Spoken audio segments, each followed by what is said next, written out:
Regardez, c'est la Casa des Papel. Attendez. Non, merde. Parce que c'est une maison en papier. Regardez. La Casa des Papel. La Casa des Papel, premier programme non anglophone sur Netflix et succès mondial, est une série que j'ai personnellement bien appréciée. Sauf que voilà, elle a subi ces derniers jours le syndrome Toy Story 4. Le syndrome Toy Story 4, c'est grosso modo le fait de rajouter un livre, un film ou une saison à une œuvre qui est supposée être finie. Dans le cas de Toy Story, on peut se dire qu'à la fin du troisième opus, il n'y a pas besoin de suite. Et pourtant, il y a eu un quatrième film. Et même s'il était cool, on peut se demander s'il était vraiment nécessaire à la franchise. Et là, c'est pareil pour la saison 3 de la Casa des Papel. Je préviens maintenant, il y aura la masse de spoil parce que je vais dire des événements majeurs de cette saison, donc la saison 3, et des autres saisons de la série. Donc si vous n'avez pas encore vu la Casa des Papel, eh bien partez. On va commencer par un petit résumé de ce qui s'est passé les saisons précédentes. Précédemment dans la Casa des Papel. Oh là, je suis le professeur. Nous allons braquer la fabrique de billets de banque de l'Espagne. Première règle, personne n'a de relation amoureuse. Viens, on tombe amoureux, ok. En fait, les amis, moi aussi je suis tombé amoureux, en plus d'une flic. Great job. Hey, t'es qui, toi? Qui? Je sors le scénario, et je viens annoncer la mort des personnages, parce qu'il faut qu'on avance dans l'histoire. Tu meurs, toi aussi. Et... Non, j'ai fait mourir quelqu'un qui voulait pas. A few moments later. Le braquage a réussi, pas besoin de saison 3. Avec une fin comme celle de la saison 2, à savoir que le petit groupe réussit son braquage et en plus réussit à s'enfuir sans se faire choper par la police, eh bien quand Netflix a annoncé une saison 3, j'ai trouvé ça vraiment chelou parce que, à mon sens, vu les derniers événements de la série, il n'y a pas besoin d'une saison 3. Et effectivement, le début de cette saison 3 ressemble vraiment à un prétexte naze pour faire une nouvelle saison et c'est ultra dommage. Je veux dire sérieux. Le début de cette saison, c'est Tokyo et Ryo qui sont sur leur île, sauf que Tokyo, elle a le seum de rester sur son île toute seule, et même si elle sait que si elle part de l'île, elle va se faire choper par la police parce que tout le monde connaît son visage, et elle décide de quand même partir de l'île pour faire la teuf à péta au schnock. Et là où ça part vraiment en cacahuète, c'est que bon, les scénaristes ont encore utilisé l'excuse du les personnages sont débiles et donc font n'importe quoi pour faire avancer le scénario. Et bien en fait, Ryo avait acheté des téléphones satellites malgré les conseils du professeur, à savoir aucune communication. Et du coup, il fait quoi? Et il donne un téléphone satellite à Tokyo. Et les deux parlent ensemble. Sauf que apparemment, et ça aussi c'est un point ultra débile qui est pas vraiment expliqué, apparemment le vendeur qui avait vendu donc les téléphones satellites à Ryo, eh bien filait les renseignements à la police. Ça aussi c'est complètement con, mais peu importe.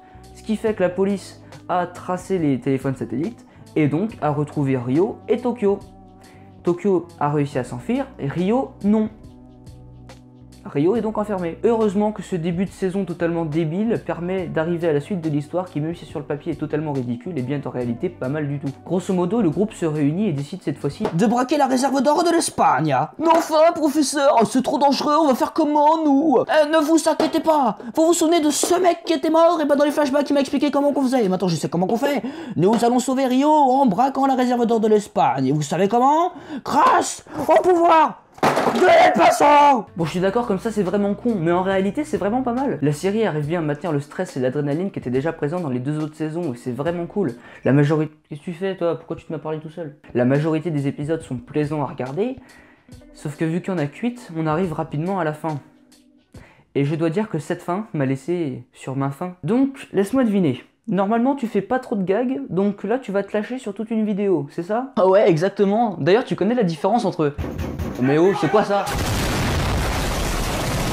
Bon là on part vraiment dans du spoil profond, donc si vous avez pas vu cette saison de la Casa des Papel, faut vraiment partir. Grosso modo, vers la fin, le professeur est en cavale avec Raquel, sa nouvelle petite amie, et accessoirement, l'ancienne policière qui était chargée des braquages pendant les deux autres saisons. Pendant ce temps, rien ne se passe comme prévu, vu que Nairobi se fait tirer dessus par un sniper à cause d'un stratagème tendu par la nouvelle inspectrice qui est vraiment une bouffonne, mais dont je me rappelle pas le nom. C'est elle. On arrive donc au twist de fin où le professeur se fait duper et croit que Raquel s'est fait tuer, sauf qu'en fait elle est pas morte et ça aussi c'est un stratagème de l'autre inspectrice. En effet, c'est elle qui a tout préparé dans le but que le professeur pète un câble et ordonne aux autres gars dans le braquage là de balancer des bazookas sur les flics afin de changer l'opinion publique. Le public qui a d'ailleurs une place beaucoup plus présente dans cette saison et c'est pas une mauvaise chose vu que le but du professeur c'est de bien se faire voir de ces derniers.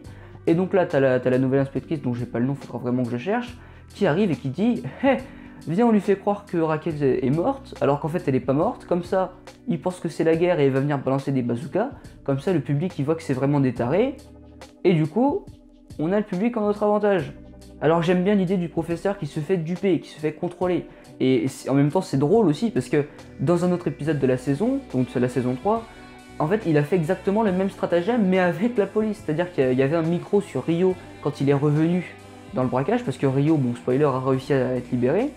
Et en fait, le professeur savait qu'il y avait un micro dans Rio, et du coup ils ont enlevé le micro, et vu qu'il y avait que le micro, ils ont fait entendre n'importe quoi. Genre ils ont fait croire qu'il creusait un tunnel, ils ont fait croire qu'il se cassait en bateau, et tout ça en fait en mettant le micro sur un furet qui se baladait dans les égouts, voilà. Ils ont fait n'importe quoi. Et du coup, ça a donné l'idée à la nouvelle inspectrice, dont je ne me souviens toujours pas le nom, de faire la même chose, mais au professeur. Et j'aime bien cette idée du fait que le professeur fasse ses techniques se retournent contre lui. Mais putain, mais non, pas Raquel. Tu fais pas ça avec Raquel. Raquel, cette saison n'a servi à rien. Elle n'a servi à que dalle cette saison. Et je vois pas du tout à quoi elle aurait pu servir dans les autres saisons, sérieux. Je pense que ça aurait été mieux de la tuer, parce que là, non, elle n'a servi à rien cette saison. Elle était juste là pour dire « Eh, vous vous souvenez, c'était la flic qui voulait vous arrêter, mais en fait, maintenant je suis gentille. » Même Monica, elle a un rôle plus important dans cette saison que Raquel, sérieusement. Donc en résumé, on a un début complètement con et une fin ultra relou. Avoir une saison 3, c'était vraiment obligé? Et bah pour l'instant, la réponse est non. On n'avait pas besoin d'une saison 3. J'espère vraiment que la saison 4 va rattraper tout ça, hein. Parce que même si le budget de la saison 2 et la saison 3 a été doublé, bah pour l'instant, cette saison 3 est la pire de toute la série. Là, on a vraiment une bonne série qui est en train de se faire gâcher par ce qui pourrait devenir des saisons de trop, et c'est ultra dommage. Surtout que Netflix a utilisé l'argument du « on a des nouveaux personnages pour attirer », sauf que non, mec, c'est pas des nouveaux personnages. Palerme, c'est un Berlin Eco Plus, Bogota, il sert à que dalle dans la saison, et Marseille, on le voit que 10 minutes à tout péter, ok? Donc viens pas me dire que c'est un personnage. Le gars, c'est comme un caméo, il ne sert à rien. Ouais, là, vous allez me dire, mais si, il sert à transporter des téléphones. Ok, il y a 2-3 scènes où on le voit faire du vélo. Là, si t'as pas vu la série, tu comprends pas. Mais non, ça, c'est pas un personnage, ça. C'est-à-dire, cette tâche aurait pu être exécutée par n'importe qui. Il n'y a pas besoin de mettre un nouveau personnage pour dire c'est lui qui va balader avec les téléphones pour duper la police, non. Tu mets ça à un subalterne ou je sais pas qui, tu mets pas ça à un nouveau personnage et tu dis pas que ce personnage est un nouveau personnage. Parce que voir un personnage 10 minutes dans une série où c'est 1 heure en moyenne les épisodes, bah c'est 10 minutes sur 8 heures, c'est que dalle. Et puis tant qu'on y est, parlons-en de Berlin.